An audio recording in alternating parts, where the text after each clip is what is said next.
hermanos y amigos, Dios le bendiga grandemente en esta oportunidad. Aquí estamos con ustedes para seguir compartiendo la bendición de la palabra de nuestro Padre Celestial. Vamos a continuar en esta serie de programa que hemos titulado Panorama Mundial. Y en esta ocasión vamos a tomar la carta del apóstol Pablo a la iglesia de Filipo. Vamos a tomar entonces el capítulo 4, versos 12 y 13 de Filipenses y vamos a leerlo para la gloria de Dios en el nombre poderoso de Jesucristo. Sé vivir humildemente y sé tener abundancia. En todo y por todo estoy enseñado, así para estar saciado como para tener hambre, así para tener abundancia como para padecer necesidad. Todo lo puedo en Cristo que me fortalece. Señor, te damos gracias por tu santa palabra. Ellas son medicina, Señor, para nuestra alma. Ellas son fortaleza para nuestro espíritu. Ellas son iluminación para nuestros pies. Por eso, mi Señor, Espíritu Santo de Dios, que tú nos guíes en tu palabra, que tú, Señor, nos abra la mente, el entendimiento para conocer tu verdad, para conocer el consejo que tú nos traerás, Señor, a través de esta porción bíblica. Gracias que te damos en el nombre bendito y precioso de nuestro Señor y Salvador Jesucristo. Amén. Pues esta noche vamos a continuar en esta serie de Panorama Mundial. Y el tema que vamos a tratar en esta oportunidad es crisis financiera mundial. Crisis financiera mundial. Estamos a la puerta de la mayor crisis financiera mundial. Eso debe producir en nosotros cierta inquietud. Según las instituciones financieras mundiales, dicen que la crisis que se avecina es mayor que aquella crisis de 1929-30, donde fue una crisis que devastó la economía. Por tal razón, esta crisis financiera que se avecina ha comenzado con una crisis sanitaria por causa del COVID-19. Hemos visto cómo todos los países de una manera u otra han sido afectados poderosamente. Entonces, esta crisis sanitaria ha producido un bloqueo económico en todos estos países. Quiere decir que este bloqueo económico va a producir problemas políticos, va a producir una inestabilidad de algunos gobiernos y eso producirá inestabilidad y protestas sociales. Esa situación es lo que se está avecinando. Quiere decir que entonces esto que tratamos esta noche es una advertencia para que nosotros comencemos desde ahora a poner los correctivos del lugar. Es necesario que pongamos los correctivos del lugar porque la Biblia dice que el avisado ve el mal y se esconde, mas los simples reciben el hecho. Quiere decir que cuando nosotros estamos siendo advertidos de que estamos a la puerta de una crisis económica mundial y nosotros somos de este mundo, entonces nosotros como individuo, como persona, como país, como cabeza de familia, debemos entrar a un proceso de reordenamiento, a un proceso de austeridad para que esta crisis económica no nos afecte de una manera tan profunda que nosotros no podamos sobrevivir. Por esa razón, hay que escuchar lo que está diciendo el Fondo Monetario, lo que está diciendo el BID, que están explicando de esa crisis económica que arropará el mundo entero, porque esta crisis sanitaria ha producido un desborde en esta situación. Entonces, esta crisis sanitaria ha sacado a la luz la debilidad y la deficiencia que tiene el sistema sanitario de estos países. Aún los países grandes atravesaron por situaciones difíciles y todavía están atravesando por situaciones difíciles. Entonces, esto va una cuestión que va a arropar a todos los países. Entonces nosotros, que también estamos viviendo en un país, debemos comprender que este COVID-19 se va a convertir ya en un problema endémico, que significa que este COVID va a venir temporalmente de aquí en adelante. Quiere decir, bueno, y el presidente de este país dijo que tenemos que acostumbrarnos a vivir con este virus. Quiere decir que esto será como la gripe. La gripe que da en un determinado tiempo, como es el caso también del dengue, que da en determinado tiempo. Así mismo va a ser este COVID-19. Y otra cosa también que hemos hablado en otras ocasiones, esta pandemia va a atraer otras pandemias porque va a convertirse en una guerra biológica. Mire, ahora mismo estaba oyendo una noticia esta mañana donde en el Congo hay un brote de ébola, un virus que ya estaba controlado en África, y hay ahora un brote de ébola, y conjuntamente con un brote de ébola hay un brote de sarampión. Entonces, esto nosotros debemos entenderlo.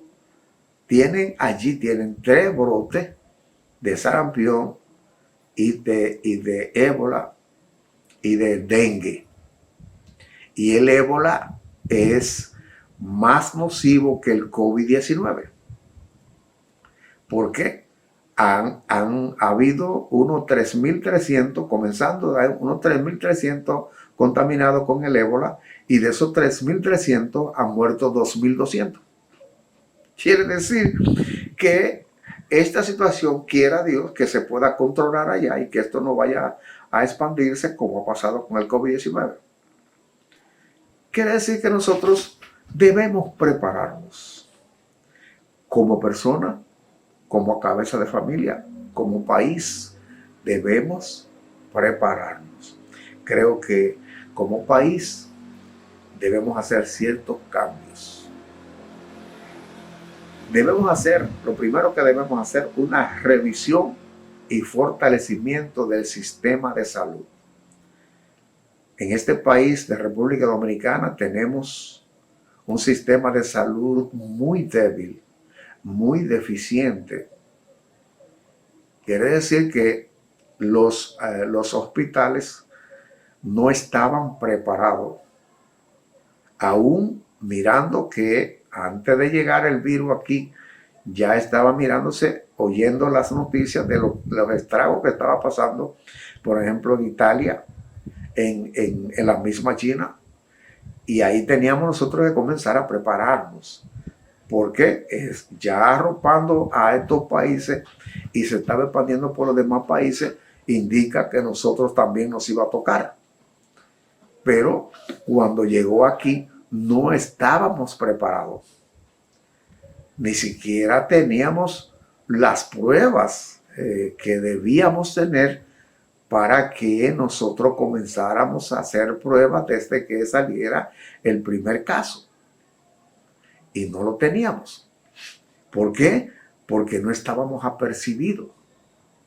Pero esta situación que nos dice el FMI que estamos a la puerta de la mayor crisis financiera mundial, esto nos indica que entonces debemos nosotros fortalecer el sistema de salud porque, como decía anteriormente, esta situación de pandemia va a continuar. Va a continuar y nosotros tenemos que comenzar a prepararnos. Por tal razón necesitamos una revisión y un fortalecimiento del sistema de salud. Y aquí tiene que haber conciencia de parte del gobierno y tiene que haber conciencia de parte de la institución que agrupa a los médicos. Yo creo que ya no es el tiempo de estar haciendo protesta callejera, sino que debe haber una sincerización de parte del gobierno y de parte de los médicos para que sentarse a hablar de los problemas del sistema de salud y entonces entre los dos resolver esos problemas.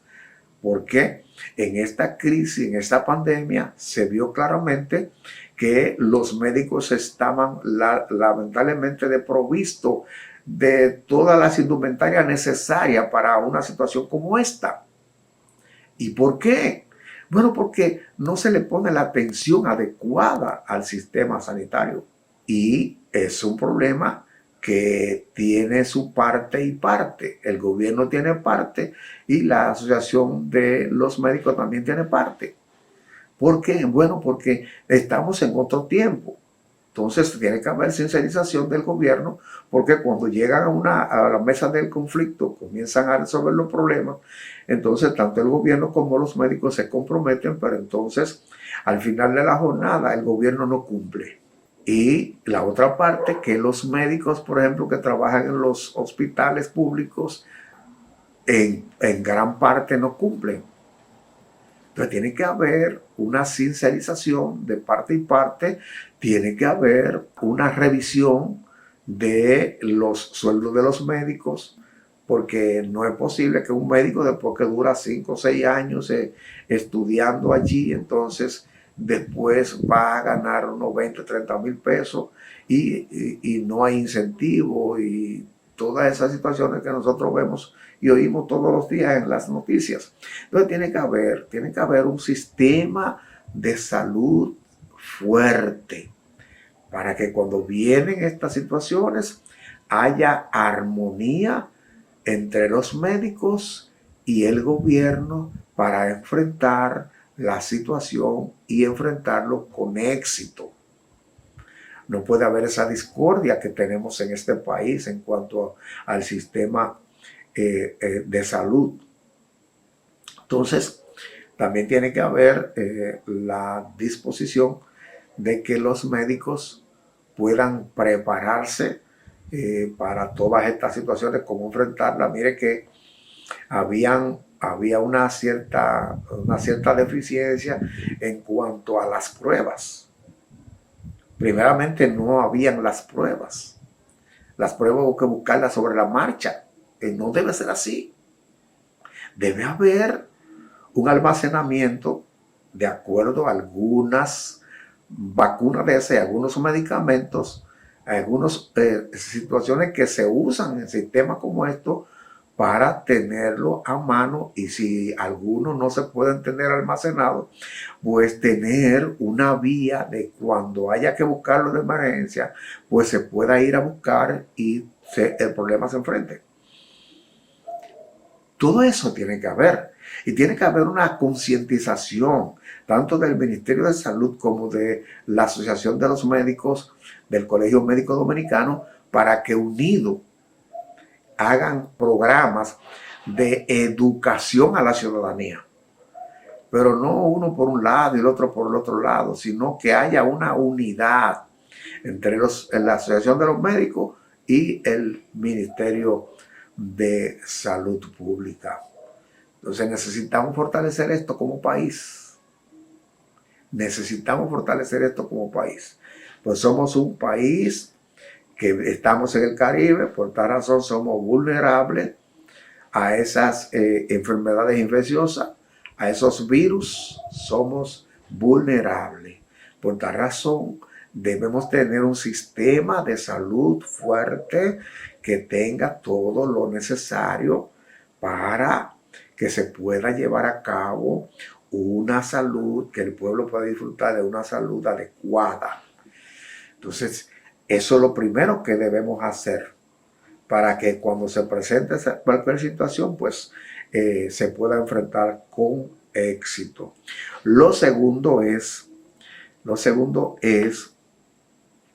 estimular y proveer los recursos técnicos y económicos al sistema productivo.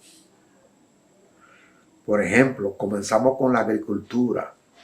Tiene que haber, y mire que se ha llevado, hay un ministro de Agricultura que ha desarrollado un trabajo extraordinario cuando este país, el 85% de lo que consume se produce aquí en el país. Eso es importantísimo. Y eso tenemos que seguir incentivándolo para que nosotros, todo lo que consumimos, nosotros lo podamos producir aquí. Tenemos la capacidad de producirlo. Y entonces eso hay que incrementarlo. En ese mismo renglón hay también que incentivar la construcción. El sistema de las construcciones es necesario, son muchos los empleos que producen el sistema de construcción. Entonces toda esta situación sanitaria, todo eso lo ha bloqueado. Pero ahora en esta reactivación económica hay que incentivar la construcción porque son muchos los empleos que salen de ahí. Y conjuntamente con eso, los pequeños y medianos emprendedores deben ser estimulados, deben ser ayudados para que ellos puedan echar hacia adelante esa parte que es tan importante y que involucra a tantas personas a producir riqueza para este país. Las grandes industrias también, por ejemplo, cuando hay un lugar donde hay una industria y es la única fuente de trabajo, pues el gobierno debe hacer con esa industria es proveerle préstamos blandos para que pueda ampliar la empleomanía y más personas trabajen, porque es la única fuente que hay en ese lugar. ¿Qué va a pasar con eso? Bueno, que va a reducirse la delincuencia, va a reducirse la corrupción. Pero eso tenemos que hacerlo en este momento, que eso se llama preparar los motores para que cuando esos motores estén encendidos, pues la economía se fortalezca, se robustece. Y entonces, en medio de la crisis económica mundial, pues nosotros vamos a ser un país que vamos a poder sostenernos. Lo tercero que debemos hacer, y aquí yo sé que esto no le va a gustar a mucha gente, principalmente a los funcionarios. Hay que reducir los privilegios desde el Poder Ejecutivo hasta los senadores y diputados y demás funcionarios. Este país no puede seguir dándose el lujo de gastar dinero innecesario, dinero en privilegios. Hay que bajar eso. Los senadores tienen mucho privilegio, los diputados tienen mucho privilegio y los funcionarios también tienen muchos privilegios. Entonces yo creo que debemos entrar a una etapa de austeridad total. ¿Cuánto dinero se gasta, por ejemplo, en las cámaras para viajes y cosas innecesarias? Yo recuerdo cuando en el año 1962 que llegó al podio presidencial el profesor Juan Bosch. Bueno, él comenzó un gobierno que ahora se necesita, un gobierno austero, un gobierno donde todos esos privilegios no existían, pero la clase religiosa y social y política de ese tiempo lamentablemente derrocaron el gobierno que iba a poner a este país a brillar, pero lamentablemente eso fue frustrado. Pero hoy tenemos la oportunidad de nosotros caminar hacia ese sistema de austeridad que va a ayudarnos a salir del atraso económico que nosotros tenemos.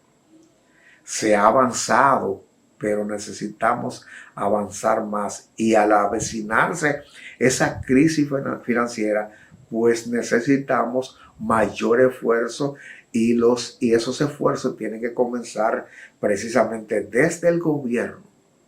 Debe comenzar. Y nosotros como ciudadanos también debemos entonces hacer nuestra parte. Y entonces sí vamos a tener un país que en medio de la crisis mundial, este país se va a sostener. Pero hay que comenzar desde ahora. Entonces, número 4, estimular a las familias a el ahorro. El dominicano lamentablemente no tiene esa inclinación hacia el ahorro. Sin embargo, yo veo que vienen gente de fuera aquí y al año ya tienen propiedades. Por ejemplo, yo veo que los chinos vienen aquí y ya al año tienen propiedades en el centro de la ciudad. Y entonces el dominicano no. ¿Por qué? Porque el dominicano no tiene orden en la economía. El dominicano gana 2,000 pesos y hace el lío de 4,000 o de 5,000. Por tal razón tiene que estar cogiendo prestado allí, cogiendo prestado aquí. No, nosotros tenemos que organizarnos. Vamos a tratar ahorita una regla financiera que nos puede ayudar para que nosotros ajustemos nuestro presupuesto. Entonces, debemos estimularnos a el ahorro.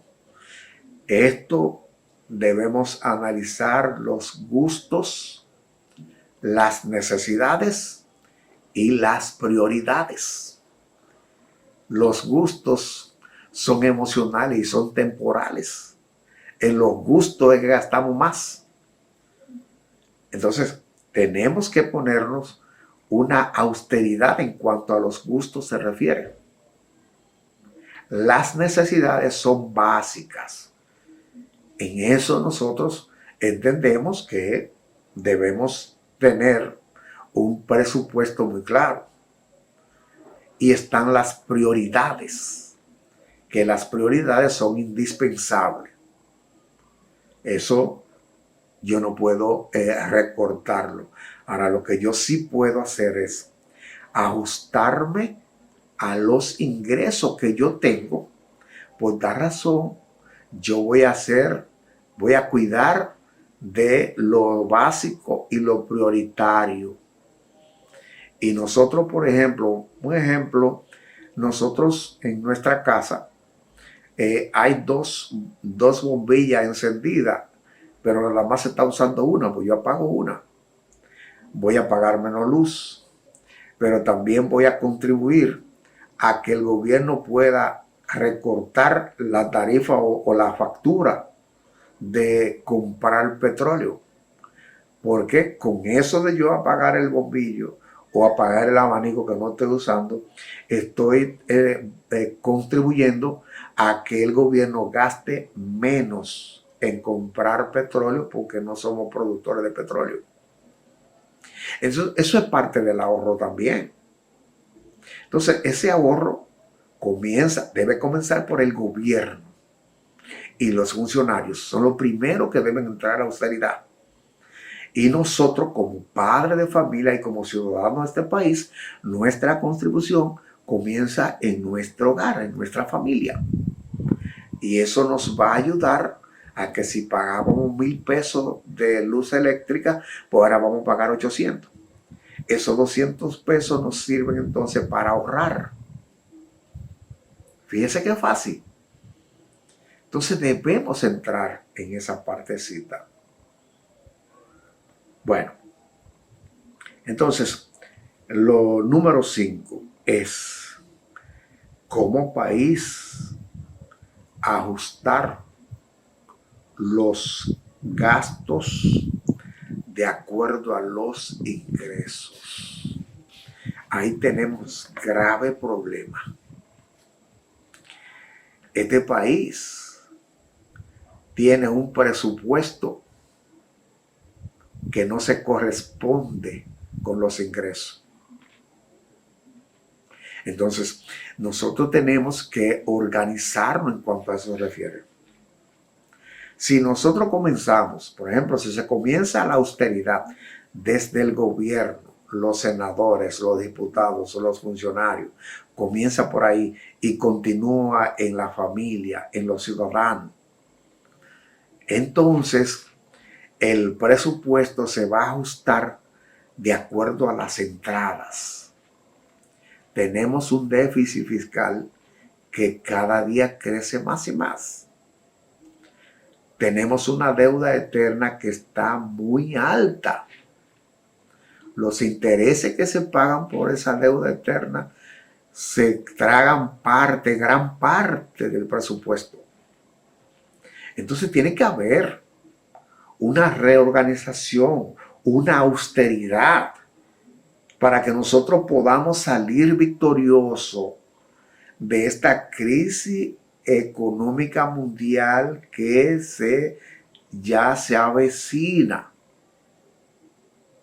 Este país tiene que salir de esta situación de creernos que somos un país rico. Aquí hay automóviles que no lo hay en Estados Unidos. Oiga bien, un país pobre. No hemos sabido llevar esta democracia como verdaderamente debía ser. Entonces, esta crisis financiera que se avecina, esto que estamos hablando en esta noche es una advertencia como país, pero es una advertencia como familia también. Es una advertencia como ciudadano, para que nosotros entonces podamos educarnos en cuanto a las finanzas se refiere. ¿Para qué?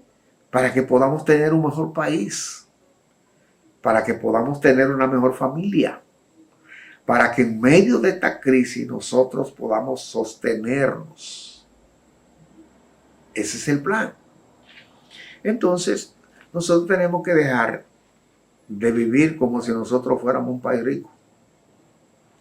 Tenemos que dejar esa situación, porque es que si no, entonces hasta nuestros nietos y bisnietos van a estar pagando la deuda que hoy estamos tomando. Tiene que haber una concientización en el gobierno, en los funcionarios, tiene que haber una concientización en los ciudadanos, en la familia, tiene que haber una concientización. Esta pandemia nos ha dejado grandes enseñanzas, pero si nosotros no le hacemos caso a esas enseñanzas que esta pandemia nos está dejando, pues nosotros vamos a tropezar con la misma piedra. Entonces, yo quiero que hablemos de el pasaje que nosotros leímos de Filipenses, capítulo 4, versos 12 y 13.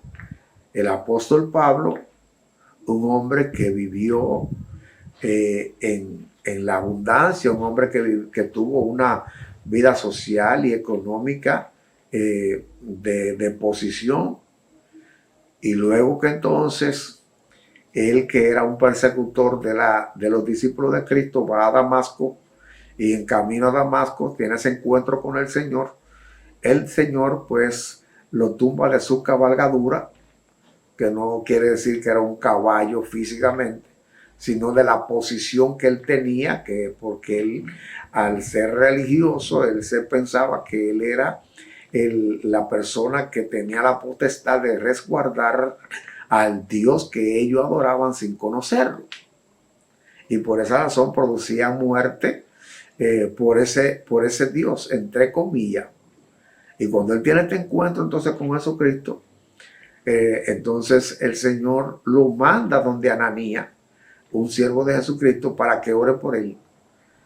Y cuando entonces Ananías ora por él, dice la Biblia que a Saulo se le cayeron las escamas. Quiere decir que él estaba ciego. Pero cuando tiene el encuentro con Jesucristo, ahora él recibe la vista. Así está el mundo hoy en día, que está ciego, no ve la realidad. Y entonces, cuando nosotros tenemos encuentro con Jesucristo, entonces es que nos vuelve la vista y podemos ver las cosas desde el punto de vista de Dios.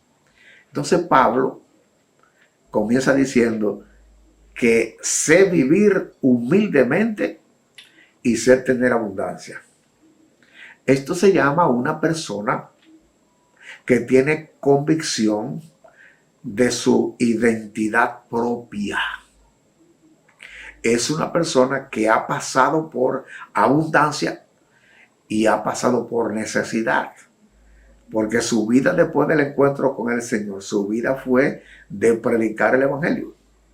Ya los privilegios que él tenía antes de conocer a Jesucristo, ya él no lo tenía. Ya ahora él, en su trabajo, que en el trabajo de Dios no es para hacerse rico, pero sí el Señor nos sostiene. Por eso yo he dicho en otras ocasiones, cuando yo tengo 100 pesos con la bendición de Dios, son mejores que 1000 sin la bendición de Dios.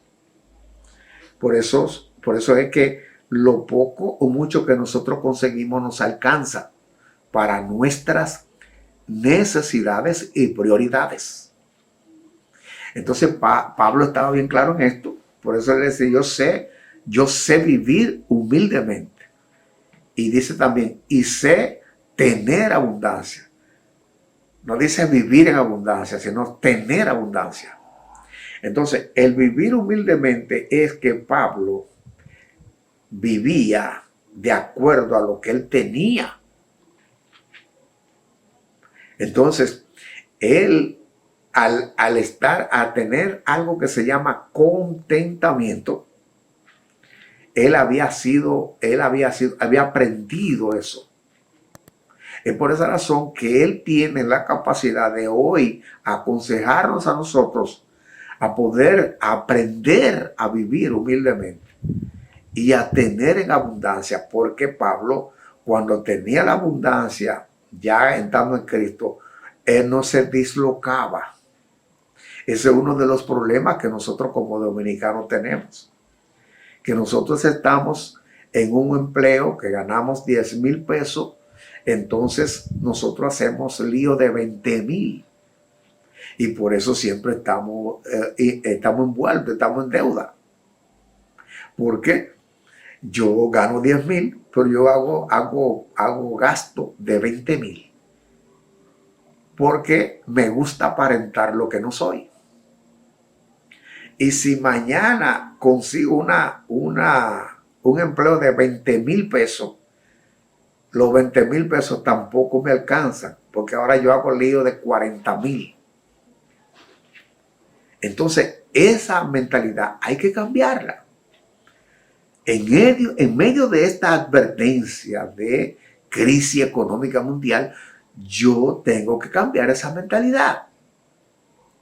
Yo tengo entonces que someterme a un proceso de austeridad, que no es fácil, es verdad que no es fácil, pero tengo que comenzarlo. Porque si no, voy a tener problemas.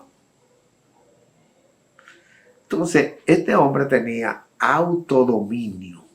Este hombre tenía identidad propia. Este hombre no lo manejaba la sociedad. Por eso ustedes ven que nosotros que somos imitadores de las cosas de Estados Unidos, imitamos todo lo malo de Estados Unidos. Entonces, mire que ya aquí tenemos ya el Viernes Negro. Y el Viernes Negro, que está muy cerca de la Navidad, es una Navidad. Y hay gente que compra sin necesitar lo que está comprando. Y hace lío. Y cuando llega diciembre hay que hacer otro lío porque el dinero se gastó en el Viernes Negro. Lo mismo cuando vamos a los supermercados. Nosotros queremos aprovechar todos los especiales, todas las ofertas que hay.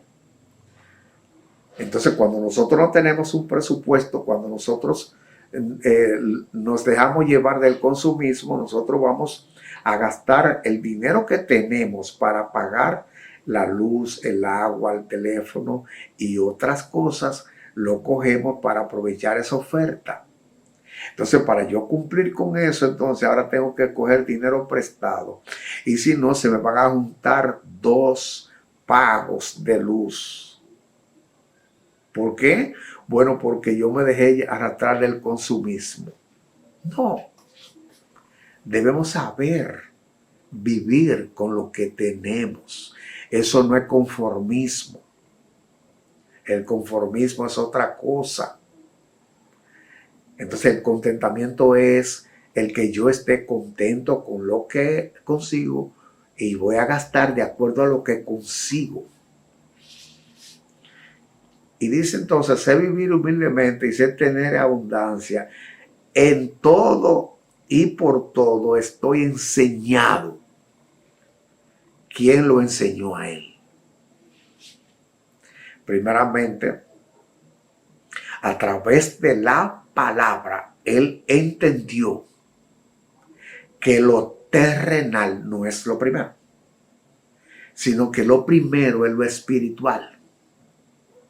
Entonces, en ese proceso de estrechez que vivió Pablo, él aprendió, fue enseñado por esa circunstancia en la cual él vivió. En todas las áreas de su vida y en toda circunstancia de la vida. Eso se llama madurez. Eso se llama madurez.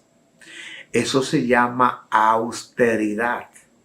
Eso se llama orden, que es lo que nos falta a nosotros hoy en día. En el mismo capítulo 4 de Filipenses, en el verso 11, oiga lo que dice Pablo. No lo digo porque tenga escasez, pues he aprendido a contentarme cualquiera sea mi situación. Por ejemplo, cuando yo tenía mi taller y trabajaba en mi taller y yo ganaba muy bien, pero no tenía orden. Por tal razón, luego que salgo del taller, pues esa vida de abundancia que tenía, yo entonces ahora se me hacía difícil. Pero no me dejé arrastrar para seguir llevando esa vida que yo llevaba. Ahora yo me ajusté a lo que yo podía conseguir. Por ejemplo, ahora mismo yo no consigo ni la cuarta parte de lo que yo conseguía en ese tiempo. Pero en ese tiempo yo no tenía orden. Yo no tenía orden. Ahora con lo poco que consigo y con el orden de Dios, ahora lo que consigo me alcanza para las necesidades y para las prioridades. Entonces Pablo aprendió esto. Y otra cosa es que él ese contentamiento, él lo aprendió porque él estaba sustentado en lo que Dios le había dicho. En el capítulo 13 de Hebreos, oiga lo que dice la palabra de Dios. Sean vuestra costumbre sin avaricias, contento con lo que tenemos ahora, porque Dios dijo, no te dejaré ni te desampararé. Esa es la seguridad que tenemos en Dios cuando nosotros tenemos orden en el plano económico. Por eso es que lo poco o mucho que conseguimos, nosotros lo gastamos con buen juicio. Por tal razón, esta situación, esta crisis económica que se avecina, no nos quita el sueño. ¿Por qué? Porque tenemos orden. Nosotros gastamos de acuerdo a los ingresos. Por eso vamos a ver la regla ahorita. Vamos a ver la regla que tiene el reino de Dios aquí en la tierra.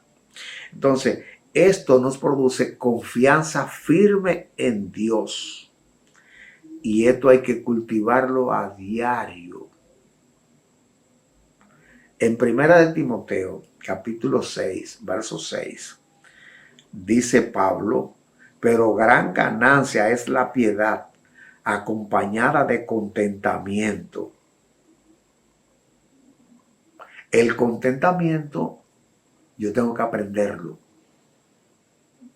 Si antes yo tenía para gastar en la comida 2,000 pesos en una comida de un día, y ahora lo que tengo son 200 pesos para la comida del día, feliz. Pero yo no puedo tratar de mantener lo que yo gastaba 2,000 pesos en la comida si ahora yo no gano para gastar 2,000 pesos. Y eso es lo que el dominicano no ha querido aprender. Que el dominicano quiere mantener estatus que no lo puede sostener. Entonces, para esta crisis económica yo tengo que cambiar de mentalidad. Seguimos entonces con Filipenses 4, dice que en esto estoy enseñado. Y dice, así para estar saciado como para tener hambre. A Pablo no le quitaba el miedo eso. Él estaba capacitado para estar saciado y para tener hambre. Él no se ponía loco. Ni tampoco trataba de coger prestado allí, coger prestado allí, coger prestado allí. Tampoco. No tenía nada, bueno. No comía nada. Y eso no pasa en un hijo de Dios. Porque el Señor nos sustenta. Él dice, mira los pajarillos que no trabajan, no hilan, no tienen despensa. Y yo los sustento. ¿Cuánto más a ustedes que son mis hijos? ¿Usted ha oído una protesta de los pajarillos? ¿Usted lo ha ido quemando goma? No. Ahora, aprendamos de ellos. ¿Qué es lo que ellos hacen primero? Lo primero que ellos hacen es alabar a Dios, cantarle a Dios. Y luego que terminan su cántico, usted lo ve que entonces andan volando para aquí, volando para allí. Y a veces nos usa a nosotros mismos para darle la comida a ellos. Aprendamos de ellos. Entonces Pablo estaba preparado para estar saciado como para tener hambre, así para tener abundancia como para padecer necesidad. Pablo no se ponía loco, porque Pablo sabía que el Señor lo iba a sustentar. Si, por ejemplo, yo no tengo la comida de hoy, yo no le voy a decir al colmado que me fíen 2 libras de arroz. ¿Por qué? Porque yo sé que no me voy a acostar sin comer. De una manera u otra va a venir. Ahora, si yo lo poco o mucho que consigo, yo lo gasto con juicio, hoy no tengo trabajo hoy, pero ¿qué pasa? yo fui ahorrando cuando estaba trabajando y ahora estoy manteniéndome de eso que yo ahorré. Pero si yo no he ahorrado nada, ¿con qué yo me voy a sostener? Y le vamos a echar la culpa al gobierno y le vamos a echar la culpa hasta a Dios. No, es que nosotros no tenemos organización. Entonces, esto se llama templanza, esto se llama autodominio personal. Ahora, ¿por qué Pablo tenía la capacidad de hacer esto? Mírenlo en el verso 13. Todo lo puedo en Cristo, que me fortalece. O sea, Pablo podía pasar por necesidades sin desesperarse, porque el sustento de él estaba en Cristo Jesús. Quien lo sustentaba a él, quien le evitaba sentir hambre, era precisamente el poder de Cristo en él. Una de las cosas que está produciendo más estrés es cuando yo no tengo la comida del mañana. Pero la Biblia me dice a mí que cada día trae su propio afán. Si yo, por ejemplo, a esta hora ya yo comí, yo cumplí con los compromisos de hoy, yo no voy a estar pensando hoy en la necesidad de mañana. Mañana, cuando yo me levante, cuando yo me dirija a mi Padre Celestial, entonces ahora, Señor, ábreme puerta para yo conseguir el alimento para mi familia. Y entonces ya Él me dio el alimento espiritual cuando yo doblé mis rodillas ante mi cama, dándole gracias a Dios por la oportunidad que me da de disfrutar de otro nuevo y santo día. Esa es la persona que depende totalmente de Dios. Entonces, esa persona que depende totalmente de Dios en medio de todas estas crisis y en medio de esa crisis económica financiera que se avecina, está tranquilo y en paz. Esto yo debo tenerlo bien en cuenta. Pablo entendió que quien le enseñó el contentamiento o es esa fuerza de proceso, quien se le enseñó fue Cristo. Cristo se desesperó nunca por nada, cuando estuvo aquí en la tierra, por nada. Ahora él tenía una comida que comía, por eso a él nunca le faltaba nada. Dice, yo tengo una comida que comer que ustedes no saben. Y esa comida es que yo haga la voluntad de Dios. Pero cuando tú y yo hacemos la voluntad de Dios, todas estas noticias no nos quitan el sueño. ¿Por qué? Porque nuestra confianza, nuestra esperanza está depositada en Dios. Eso no quiere decir que yo me sienta en mi casa. No. Esto quiere decir que lo poco mucho que yo consigo tiene la bendición de Dios. Por tal razón el Señor lo alarga para que me alcance para mis necesidades. Entonces, voy a compartirle esta regla financiera del reino de Dios aquí en la tierra. Yo debo computar los ingresos para disciplinar los gastos. Esto yo debo tenerlo en cuenta. Entonces, esta regla, vamos a enumerarla ahora para que usted la tome en cuenta y la ponga en práctica. La ponga en práctica por una semana nada más y usted la pruebe. Y usted va a ver el resultado. Lo primero que yo debo hacer, si yo por ejemplo pertenezco a una iglesia, a una congregación, lo primero que yo voy a hacer es sacar ese 10% de lo que yo gano y eso yo lo voy a depositar en esa congregación que estoy. Si no estoy en ninguna congregación, ese 10% yo lo voy a echar en una latica. Eso se llama ahorro. Cuando yo lo deposito en la congregación donde estoy, eso se llama ahorro de bendición para Dios. No porque Dios necesita dinero, pero eso yo lo estoy dando para que la obra de Dios continúe en la tierra. Y eso lo toman las iglesias para pagar la luz, para pagar la limpieza, todas las cuestiones, hay que arreglar un equipo, hay que pagar el internet, se paga con eso. Pero si usted no está en ninguna iglesia, usted coge ese 10% y usted lo echa en una latita. Ahí usted está comenzando con el ahorro. Pero cuando yo estoy en la iglesia, ese ahorro lo estoy haciendo en el cielo.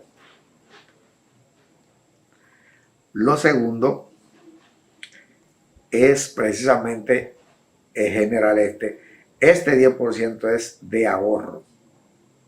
Fíjese entonces que hay un ahorro para lo espiritual y un ahorro para lo terrenal.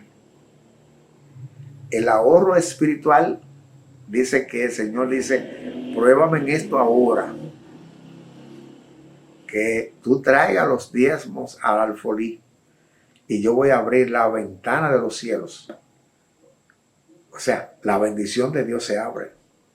No por lo que usted dé, sino por la disposición de que la obra de Dios camine. Pero usted no quiere dárselo a ninguna institución religiosa, usted lo coge y lo echa en una latita. Ese dinero, después, usted lo puede usar para ahorro personal, pero también lo puede usar para ayudar a otra persona. Pero lo correcto es ahorrarlo para el cielo, porque eso le produce bendición celestial. Lo tercero es un 20% de lo que usted gana para pagar deudas. Fíjese, si usted no tiene deuda, eso le sirve, mire, le sirve para salud, le sirve para comprar ropa, para usted y para el muchacho. Entonces, fíjese, ese 40% prácticamente sirve de ahorro si usted no debe un chele. ¿Ve la importancia de nosotros entonces ajustarnos a lo que ganamos? Número 4. Un 50% para gastos corrientes y básicos. Ahí está la alimentación, ahí están la luz, el agua, el teléfono, todas esas cuestiones están ahí. Un 50%. Un 10%, número 5, un 10% para imprevisto. Cuestiones imprevistas que tienen que ver con la salud o cualquier otra situación que se presente. Pues ahí ese 10% se guarda ahí. Entonces, si usted pone en práctica esta regla, usted verá los resultados. Se lo voy a repetir otra vez. 10% para el reino de Dios. Si usted está en una congregación. Si usted está en una congregación, eso usted lo puede guardar para ahorro o usted lo puede guardar para ayudar a algún necesitado. Un 10% para ahorro personal y familiar. Un 20% para pagar deudas. Ese 20% se lo puede ahorrar. Porque si usted no tiene deuda, ese 20% le sirve para ahorrar también. Un 50% para gastos corrientes y básicos. Un 10% para imprevisto. Si nosotros ponemos en práctica esta regla financiera del reino de Dios aquí en la tierra, nosotros vamos vamos a decir, pero yo perdí todo este tiempo sin tener esta regla establecida en mis ingresos y egresos. Usted va a ver el cambio que se va a operar. Entonces, amados, esta advertencia, fíjense que nosotros siempre tratamos de darle a ustedes medicina preventiva, porque la mejor medicina es la preventiva. Entonces, esto es dando a ustedes herramientas para que ustedes la pongan en práctica ahora, para que cuando se desarrolle esa crisis financiera mundial que viene, usted pueda salir victorioso, pueda salir por la puerta grande. Dios nos quiere bendecir. Y en todos los sentidos, por eso su palabra es lámpara para nuestros pies y es lumbrera para nuestro camino. Quiere decir, nos ilumina en medio de este mundo que está en tinieblas, pero también nos ilumina clarificándonos la mente para que no nos dejemos llevar del consumismo y para que no nos dejemos llevar de nuestras emociones. Porque a veces en nuestras emociones compramos cosas que no necesitamos. Entonces, no, nosotros como hijos de Dios, como participantes del reino de Dios, tenemos un juicio claro de nosotros entender que el dinero no es la vida, pero es parte de la vida. Por tal razón, yo tengo que cuidar la vida que Dios ha puesto en mí y conjuntamente tengo que cuidar el poder vivir la vida física, la vida social en esta tierra, yo vivirla con la dirección y el gobierno de nuestro Padre Celestial. La Biblia dice en el Salmo 112 que hay bienes y riquezas cuando nosotros caminamos a través de la palabra de Dios. Esa es la bendición. Hay bienes y riqueza en mi casa. Y si hay bienes y riqueza en mi casa, entonces yo estoy aportando para que el país tenga también riquezas. Así que, mis amados, hemos llegado al final. Póngale atención a esta regla financiera. Vamos a hacer como Pablo, vamos a aprender a tener contentamiento. Vamos a buscar ese contentamiento. Dice ahí la palabra de que teniendo abrigo y alimento, nosotros estemos tranquilos con eso. O sea, pongamos los pies sobre la tierra. No nos dejemos guiar por esta sociedad consumista, sino vamos a meter el brazo hasta donde nos alcanza. Como dice el refrán, arroparnos con la sábana hasta donde nos alcance.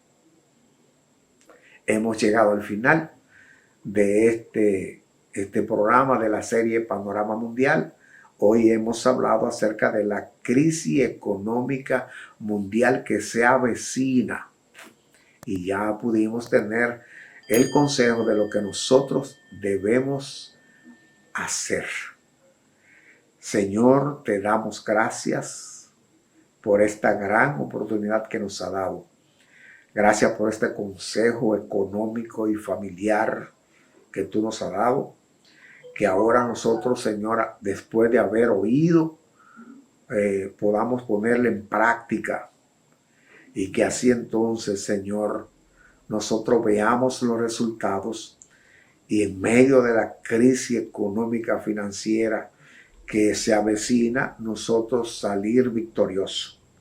Gracias por ser un padre que ama a sus hijos y que siempre nos aconseja para que nosotros podamos vivir en esta tierra buscando, Señor, tu rostro y así tener la dirección adecuada.